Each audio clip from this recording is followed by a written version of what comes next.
Kenny, after that last game against Boston, I remember you talking about how just the pace and the cutting, wasn't where you had hoped it would be. What are you looking for offensively to be different here tonight? We're going to move them around more, and it means a lot of things.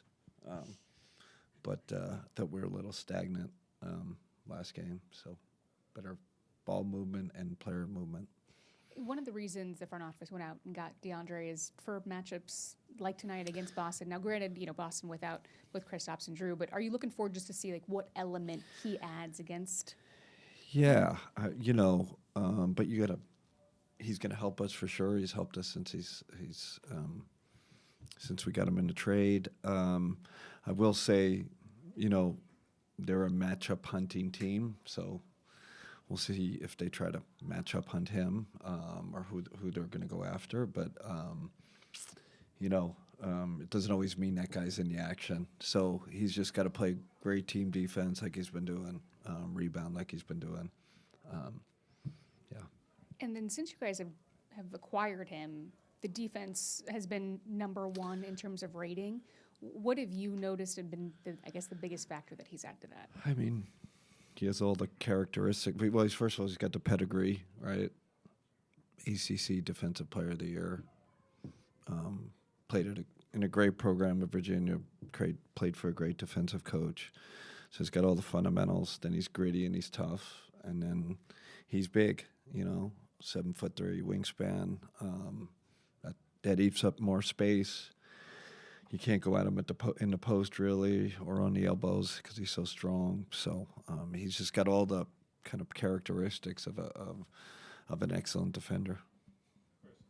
Kenny, you mentioned them being a matchup hunting team. The last time you played against them, they were hunting Darius, and it seemed like you guys were okay with that. Why are you okay if teams go at Darius that way? Darius has been good, in switches. He can do it. He's smart. He's a competitor. As long as we have, like I said, it's not just him, right? We have our defensive spacing around him, right, to give him support. I think, maybe in the past he was a hedge guy or a show guy a lot, and we're just challenging him. I think when the playoffs come, you got to be able to switch. Not saying we won't do other things with him, but his switch numbers, as you probably know, are pretty good. He'll be challenged again tonight. What changes the most in regards to this matchup when they don't have Kristaps? Oh, I don't know. I always think there's another guy behind it, right? It's a Cornet who's playing great, and then Al will play more, so he stretches it. So, Kristaps obviously presents his own thing, maybe a little more spacing, but the elite teams like the Celtics, they don't miss a beat really. When they're out a guy or two, it's just that's how talented and deep they are. Kind of a school of thought question here. Are you of the mind that what happens in a regular season series is, like a harbinger of what'll happen in a playoff? No, because each game has been different. Now they got guys out, right? We've had guys out. They've had guys out. It's hard to, it's hard to judge. I wish I knew the history better, right? When teams get sweep or it's 3-1, like what does that usually equal? I'm sure, Joe, you could run the analytics on that and get the answer real quick and get back to me on it. But I told the guy this is more of a challenge for us, an opportunity to get better, an opportunity to test ourselves against, quite honestly, the best team in the NBA, because they're defending champions. So it's more about that. This isn't the end-all, be-all game, though, in terms of, oh, my gosh, if we lose this, we don't have a chance against them in the playoffs. It's not how we think. It's a great game for us to get more feedback and test our mettle and our belief. When you've been asked about the starting lineup, you've pointed to the net rating with Max with that group. And as you integrate DeAndre into different sorts of lineups, are you just looking at net rating, or what are sort of the data points or feedback things that you're looking for to find the best lineups with him? Lineups are just one of the things we looked at. We look at chemistry. We look at fit. We look at history. We look at how it's happening now. But I know there's a push for whatever to get DeAndre in the starting lineup from you guys. I can feel it because the questions keep coming up. 9-1 in the last 10 games. Things seem to be working. And I don't know what DeAndre's averaging minute wise. Probably close to 30. He's averaging starter minutes. So that's it. Really, the question you should be asking is who's going to finish. That's the one. That's the one I struggle. The starters, kind of whatever. I think it's the hard one for us and for coaches is who you're going to finish with when you have a deep team, including him, and Max. You got our top four guys. Who's going to be that fifth guy? It's going to be a little bit feel, matchup, et cetera, et cetera.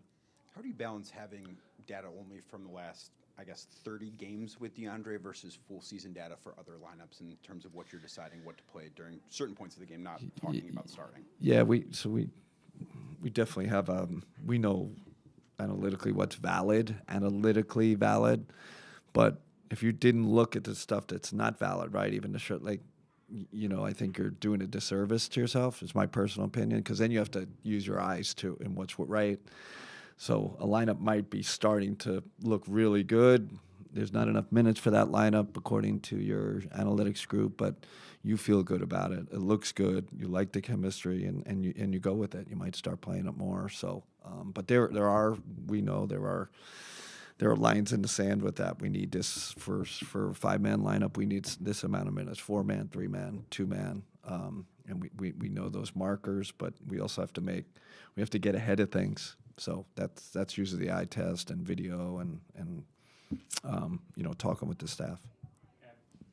DeAndre, clearly the topic of conversation tonight, but how can he help you in a matchup against the Celtics? Like I said, you're not going to pick on him, and he can literally guard 1 through 5, and I don't say that lightly, right? I think that gets thrown around sometimes. He can be on the ball, or you can put him on Al. You can put him on Cornet if you wanted to. You can definitely, and you feel comfortable doing that, and that's that in a game like this where between transition and the pick-on game and all that, a guy like that is invaluable, and sure, it's definitely part of the reason we signed him. Their ability to play big, also it feels like they want to play big, even with a guy like Kristaps out, still might see some double big from them. How unique is that among the average opponent you face night to night, and how does that challenge you guys in the matchup so far? How big Boston wants to play? Yeah, I don't know. It's just a little bit of a trend in the NBA now, right? It's Celtic. We play big a lot. Really, I respect it. I think you have to understand that, the Celtics, they do have that philosophy. They start with their bigs because they can rebound better, they can defend better, and then they've a little bit like us have understand what the offense looks like around two bigs. So I expect them to start two bigs tonight. You look at the whole season, that's kind of what they do, even with Kristaps or Al out. So I'm expecting that.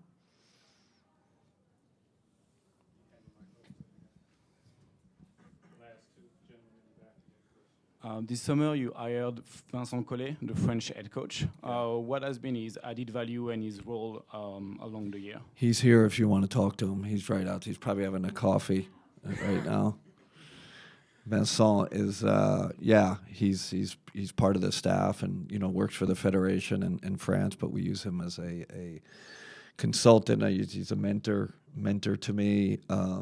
I've known him for a long time, since playing in France and coaching in France, and he brings a different perspective, whatever it is, defensive. idea you have. It's different from the rest of the staff, and I really value that diversity of thought. So he's added a lot, and glad he's here tonight. Merci beaucoup. Kenny, Dorian? you mentioned the challenge of figuring out who's going to close games for you consistently. When it comes to Jarrett, have you had conversations with him about that? Is he okay if he doesn't finish games? Yeah, Chris, they know they got to earn it, right? And there's earn it, and then there's matchups. So I think we've had a discussion with the whole team. Whether it's you're in the rotation or not in the rotation. You might deserve to be in the rotation, but you're still not in the rotation because we're so deep. You might finish the game, you might not. I mean, that's just kind of how it is. That's what, to get to that next level, that's part of the sacrifice and chemistry thing we got going on, and we are, how should I say, we are kind of blunt and honest with them, and we have those conversations as a group, and people nod their head and players talk, and they talk about their situations with past teams, and they know what it takes, and Jared, we'll see. He's finished pretty much all the games, but there might be games he doesn't. All right, thanks.